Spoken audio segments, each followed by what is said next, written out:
Hey, how are you? So, I want to go over the metrics and in our local area so that you can see. I know I talk about this in the videos all the time, but I want you to see physically what is going on in the greater Tampa Bay area with pricing, with inventory levels, with all that stuff. So, first, I want to start off by saying that interest rates are around 7%, okay? And I know that they're talking about doing interest rate drops and blah, blah, blah. So the way it will probably look is that they're going to do two interest rate drops for maybe like in September and then maybe one in December is what they're talking about right now. At least that's what the predictions are. If they do two interest rate drops, you're talking about interest rates going from 7% down to, at that point, an average of about 6.5%. So that is what we're looking at realistically if they do two interest rate drops, going from 7 to 6.5. I don't know about you, but that's not too exciting to me. So, anyways, the I want to show you market trends first, okay? So here's what you look at. You look at three things, and this is how you look at it in the current time. All right. You look at inventory, you look at price cut percentages, and you look at time on market. Okay, those are the three things that you can see live in live time, month over month.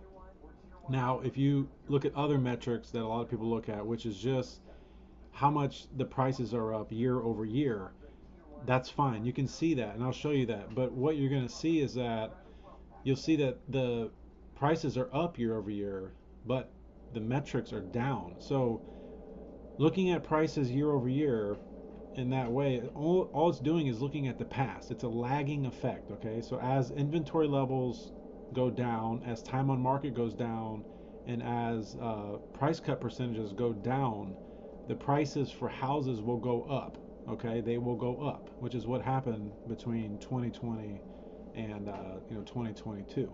That's what happened. Low inventory, all that was going on. Prices went up, but they went up super fast because of those three factors. So what happens in a transitioning market is that you have lagging prices, but you have high inventory levels, you have high price cut percentages, and you have higher time on market. All of that stuff continues to increase while at the same time you see prices increasing year over year because it's lagging. It just hasn't caught up to the actual data that's going on at the very moment. All right, that is what happens, okay? So this is what we're going to look at today.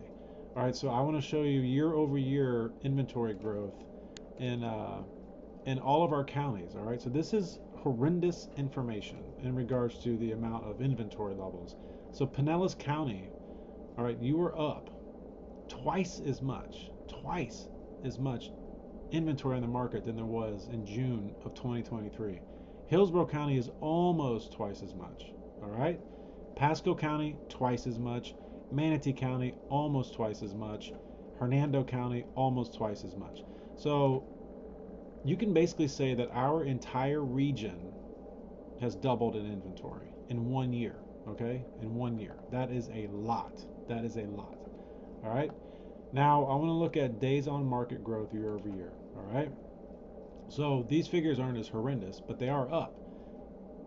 19.1%, Manatee County is 25%, Hillsborough County is 12%, Pasco County is 20%, and Hernando County is 20%. All right, but the days on market, look at it. 59 days on market, that's 2 months. 50 days, all right? So you can expect that a house that's price good is going to take about 2 months to sell. 2 months. While at the same time, more inventory is going to come on. It's going to create more competition for these houses, which is going to equal what? Price drops. Okay.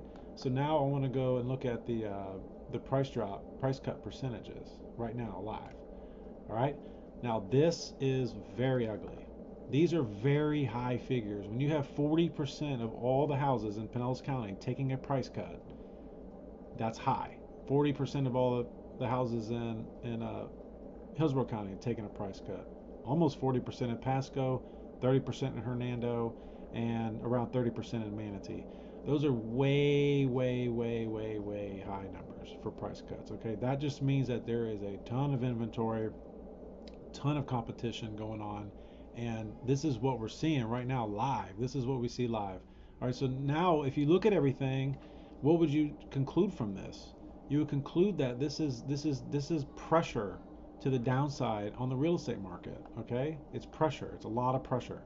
But if you look at mainstream news and stuff, what they look at is mainly just this right here: home price and affordability, home value growth year over year. This is what they look at. Okay, Pinellas County, it's up 2.9%. Hillsborough County up 3%. Pasco County up 2%. Hernando County up 3%. Manatee County down 1%. So this is all positive in regards that yes, the prices are going up. They are. But this is a very lag effect. This is something that is looking at things from the past. It's not taking into account the trajectory of the real estate market moving forward. So as we progress over the next 6 months, 9 months, 12 months, or whatever, these figures are going to go to zero and they're going to start looking like Manatee County, like this, month over month over month. And you can actually look at this home value growth month over month. Well, no, I guess I don't have that factor in here.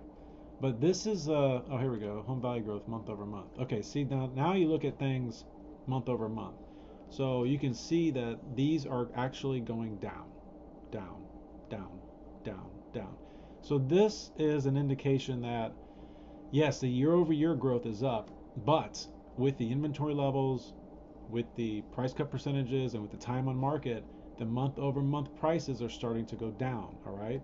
So as these statistics, if they continue down this road, these figures are going to get much bigger.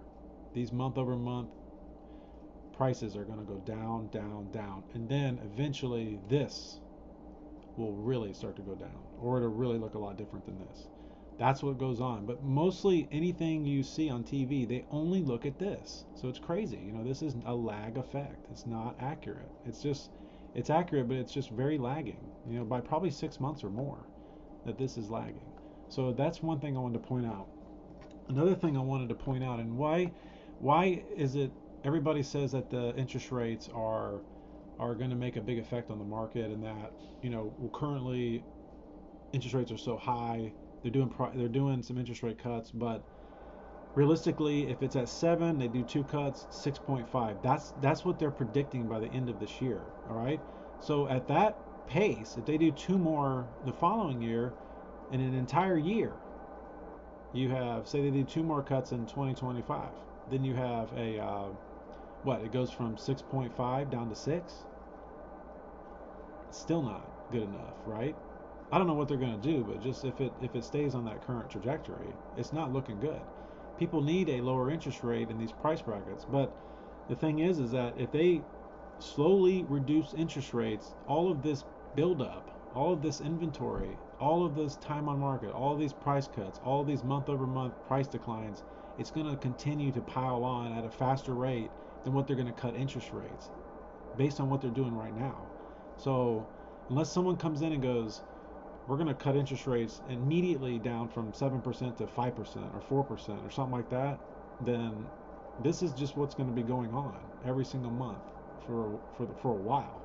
No matter who the president is, no matter what happens, unless they can make a quick move very, very quickly, the data and the pressure on the real estate market in our area is very, very high in regards to prices coming and going down.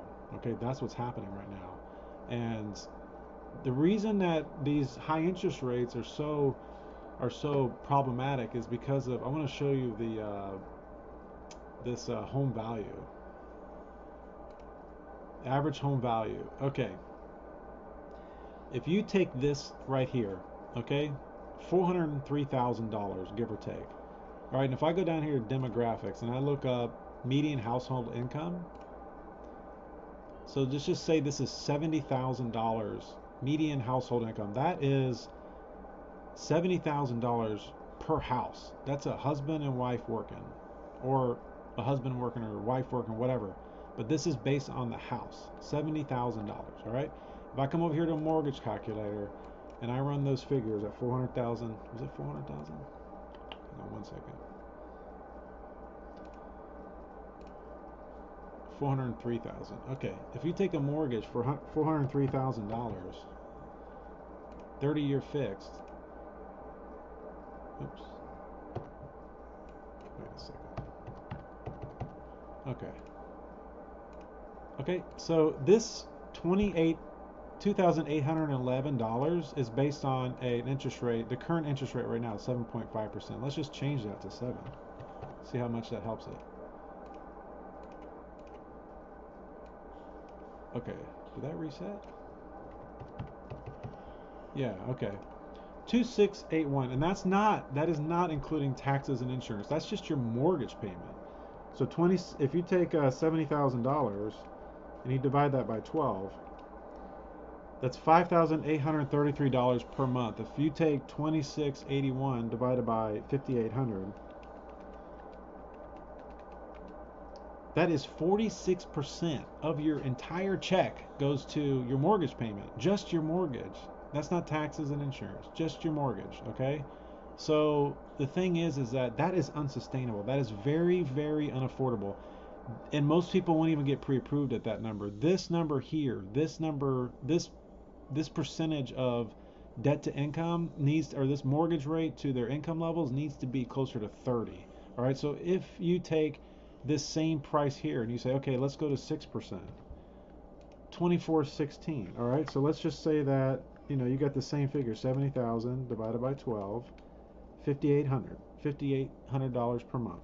So 2416 divided by 5,800 is 41%. So dropping the interest rates down an entire point from 7% to 6% only saves you about a 6% debt to income on that payment. So you're still at 41% of your entire paycheck goes towards your monthly budget if the interest rates drop.